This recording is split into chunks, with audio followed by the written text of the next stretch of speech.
Hey, what's going on YouTube? Today's commentary is about gaming news on potential big games down the line. I'm playing Star Wars Battlefront 2, which was one of my favorite games from the Xbox One and PlayStation 2 generation. Playing Battlefront 2 when I was younger definitely contributed to why I enjoy Halo, Big Team, and Battlefield 3 so much. All these games have a good mix of infantry and vehicles and large-scale combat. This game is most relevant to my commentary today because a sequel that's Star Wars Battlefront 3 may very well be in the works. EA bought the exclusive multi-year Star Wars license from Disney and will publish all Star Wars games in the future. Last year, Disney closed previous maker of Star Wars games, LucasArts, to focus on less internal development of Star Wars games and license off properties to third parties. Financial terms of this deal were not discussed, but as per previous precedent, several million probably went in to get the rights to make Star Wars entertainment. As we all know, EA has deep pockets.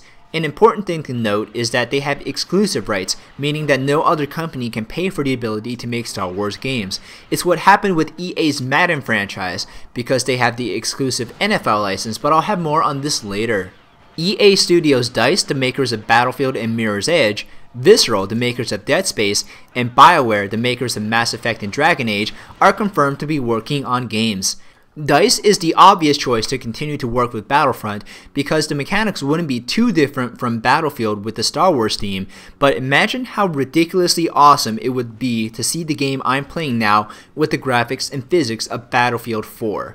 Visceral is a good candidate to continue with Star Wars 1313. Star Wars 1313 was demoed at E3. You played as a bounty hunter in the Coruscant Underground. The game looked fantastic, but it was scrapped when LucasArts closed.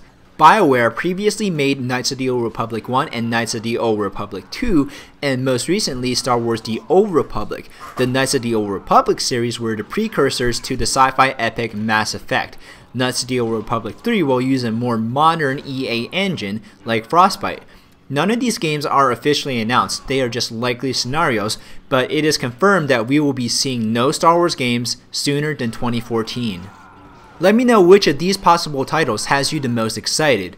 Regarding this news, I'm intrigued but also very cautious. This news represents a conflict of interests because the internet loves Battlefront but hates EA. Less than a week ago, I made a video talking about EA's mistakes, most notably with SimCity. Now, I'll encourage you to watch it if you haven't already. I made some really good talking points if I do say so myself. There's an annotation on screen and there's also a link in the description, but I promise I'll never have another soapbox or rant commentary like that for a long while. Ultimately, what I was getting at with that commentary is that in regards to lessons learned as a consumer, you definitely have to know what you are getting into with EA and what you can expect. Realistic expectations are important. I was an uninformed consumer when I bought SimCity on day one, but now I know better. Later, when buying an EA game, I have no excuse to complain if I blindly go in and buy the game on day one with ridiculously high, unrealistic expectations without getting the whole picture.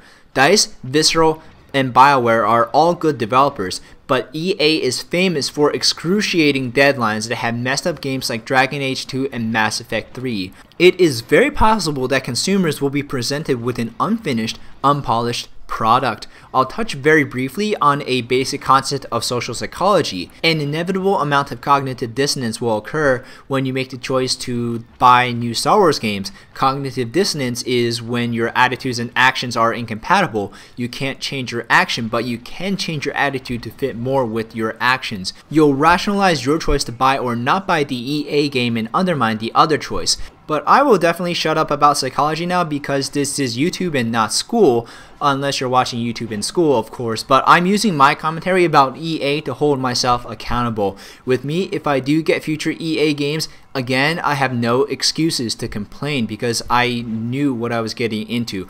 I will knowingly be putting myself through EA's mistakes, and if the game is indeed lackluster, I only have myself to blame for buying it.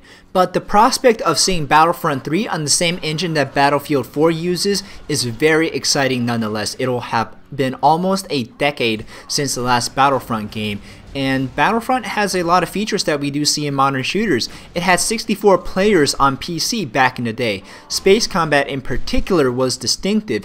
It was very bare bones, but leaked previous footage from the cancelled Battlefront 3 showed seamless transition from atmosphere to space. I would love to see what DICE can do with space combat using their Battlefield engine. I tried PlanetSide 2, maybe I wasn't playing it right or I didn't get invested enough, but I didn't get the feel of large-scale galactic combat that a game from 2005 had. But the exclusive Star Wars license is something I'm not too thrilled about. Competition benefits the consumer, but EA has ensured there is no competition. EA has had the exclusive NFL game license since Madden 2005 because EA didn't want to compete against 2K games, but the series of Madden has plummeted pretty hard. There's in-game advertising. EA doesn't have the exclusive football or soccer license, soccer if you're in the United States. FIFA has Pro Evolution to compete against, and FIFA has progressively gotten better. FIFA is also one of the most widely played games on both consoles. The pressure is off EA and this bodes horribly for the future, which is why I previously said I'm intrigued but cautious. Continuing our cautionary discussion of always online DRM, in other news, Diablo 3 has been broken. Again.